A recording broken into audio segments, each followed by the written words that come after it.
Hello বন্ধুরা, welcome back to my channel. চলে এলাম আবার আপনাদের সামনে একটি নতুন রেসিপি নিয়ে। আজকের রেসিপি দেখাবো আমি পনির রান্না করা।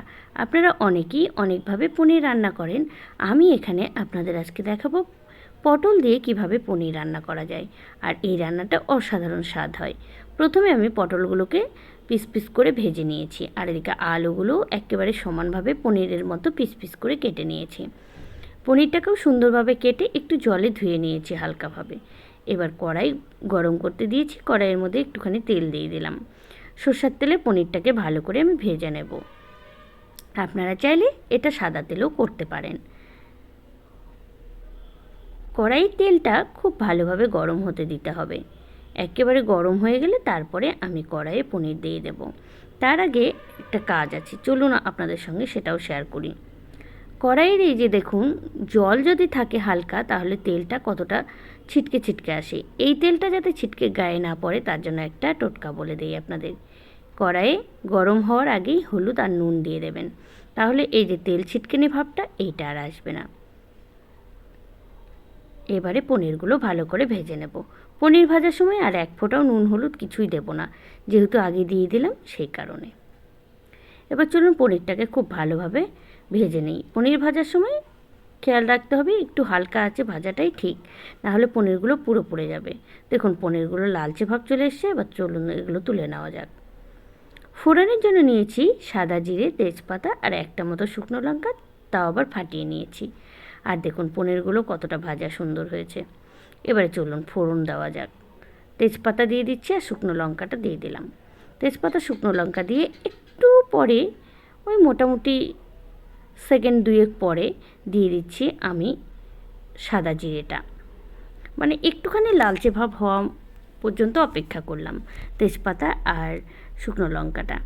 এবারে দিয়ে দিলাম ধুয়ে রাখা পিচ পিচ করে সুন্দর করে আলুগুলো। এই আলুগুলো ভেজে নিতে হবে আমাকে খুব ভালোভাবে, তার জন্য একটা ঢাকনা ব্যবহার করতে হবে। ঢাকনা ব্যবহার করলে ভাজার সাথে সাথে আলুটা সেদ্ধও হয়ে আসবে।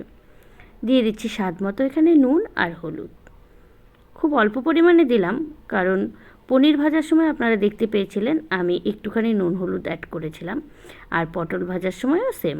তাই এখানে খেয়াল রাখতে হবে নুন হলুদটা অল্প দিতে হবে, যাতে করে নুনে পোড়া সবজিটা না হয়ে যায়। এবারে ঢাকনা ব্যবহার করে বারবার আলুটাকে খুব ভালোভাবে ভেজে নিতে হবে। আলু লালচে মতো হয়ে গেলে ভাজা কমপ্লিট হয়ে যাবে।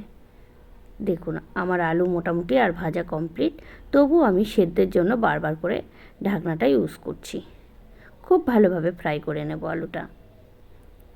এবারে আলুর কালার দেখে বুঝতেই পারছেন যে আলু মোটামুটি সেদ্ধ হয়ে এসছে। আর দেখে নিচ্ছি, ভাজা হয়ে এসছে, আর দেখে নিলাম আলুটা সেদ্ধ হয়ে এসছে নাকি। দেখলাম ওই মোটামুটি 50% সেদ্ধ হয়েছে। আরও 50% সেদ্ধ করার জন্য দিয়ে দিচ্ছি এখানে হালকা মতো জল, দিয়ে আবারও ঢাকনাটা ব্যবহার করছি। কিছুক্ষণ ভাজা ঢাকনা তুলে নিলাম। এবার দেখে নেই আলুটা সেদ্ধ হয়ে গেল কিনা। জলটা মোটামুটি শুকিয়ে গেছে। দেখুন আলুটা কি সুন্দর খুন্তি দিয়ে কেটে গেল, তাই আলু সেদ্ধ হয়ে গেছে বুঝতেই পারলাম। এবার এখানে মশলা অ্যাড করলাম। মশলার মধ্যে আমি দিয়েছি শুকনো লঙ্কা, আদা, জিরে বাটা। এর মধ্যে আপনারা চাইলে কাঁচা লঙ্কা বাটাও দিতে পারেন। শুকনো লঙ্কা বাটা দিলে সবজিটার স্বাদ যেমন ভালো হয়, দেখতেও খুব কালো লালচে কালার চলে আসে। যেহেতু আমি কোনো গুঁড়ো মশলা অ্যাড করব না, তাই বাটা মশলাটাই সম্পূর্ণ একটু বেশি পরিমাণে দিয়েছি। এবারে মশলা দেওয়ার পরে ঢাকনাটা দিয়ে দিচ্ছি, যাতে মশলার গন্ধটা বেরিয়ে না আসে, সবজিতেই থাকে আর মশলার ছিটকে ছিটকে গায়ে না পড়ে। এবার দেখুন খুব ভালোভাবে মশলাটাকে কষিয়ে নিচ্ছি। মশলা এপিড ওপিড খুব ভালোভাবে হালকা আঁচে কষিয়ে নিতে হবে। মশলার সাথে আলু কষানোর সময় খেয়াল রাখতে হবে যাতে লেগে না ধরে। এবার চলুন ভেজে রাখা পটল আর ভেজে রাখা পনিরটা দিয়ে দিই। পনিরটা একটু বাদে দেব, পটলটা দুই একবার নাড়াচাড়া করে নিই মশলার সাথে, তারপরে পনিরটা দেব। চলুন মোটামুটি আমার মশলা কিন্তু পুরো কষানো হয়ে গেছে, আর পটল আর আলুর সাথেও পুরোটা কষানো হয়ে গেছে। দেখুন কত সুন্দরভাবে মশলাগুলো গায়ে গায়ে লেগে গেছে সবজির। এবার দিয়ে দিলাম ভেজে রাখা পনিরটা। ভেজে রাখা পনির দিয়ে আবারও সেম পদ্ধতিতে 2-3 বার নাড়াচাড়া করে নেব। আর মশলাটা যাতে পনিরের গায়ে গায়েও লেগে যায়, তার জন্যই এই নাড়াচাড়া করা। সবজি মোটামুটি কষানো আমার হয়ে গেছে। এবার এখানে পুরো কষানো হয়ে যাওয়ার পরে এবারে আমি একটুখানি তেল অ্যাড করব। যেহেতু প্রথমের দিকে আমি তেল কম দিয়েছিলাম, তাই তেল দিয়ে আবারও নাড়াচাড়া করতে হবে। তেল দিয়ে সাথে সাথে আমি জল অ্যাড করব না, তাহলে কাঁচা তেলের একটা সবজিটাতে গন্ধ পাওয়া যায়। আমি একটু বাদে তেলটা একটু বসে যাবে সবজিটার মধ্যে, তারপরে আমি জল অ্যাড করব। চলুন দেখুন সবজিটা কত সুন্দরভাবে অনায়াসে মশলাগুলোর সঙ্গে বসে গেছে। দেখে মনে হচ্ছে যেন সবজিটা ভাজা ভাজা করেছি, মশলা এক ফোঁটাও নেই। এবারে চলুন আমি জল অ্যাড করি। এবারে জল অ্যাড করলাম, স্বাদ মতো জল অ্যাড করতে হবে। যে যেরকম গ্রেভি খাবেন তার উপরে জলটা দিতে হবে। আমি এখানে খুব কম পরিমাণে জল দিয়েছি, আপনারা চাইলে ঝোল খেতে চাইলে জল আরও বেশি দেবেন। এবার চলুন একটা ঢাকনা ইউজ করি।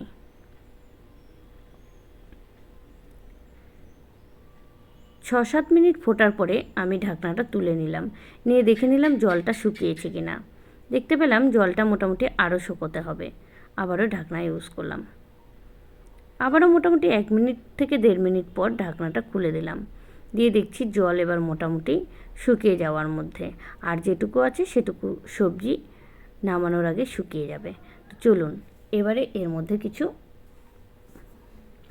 কর্নফ্লাওয়ার অ্যাড করা যাক।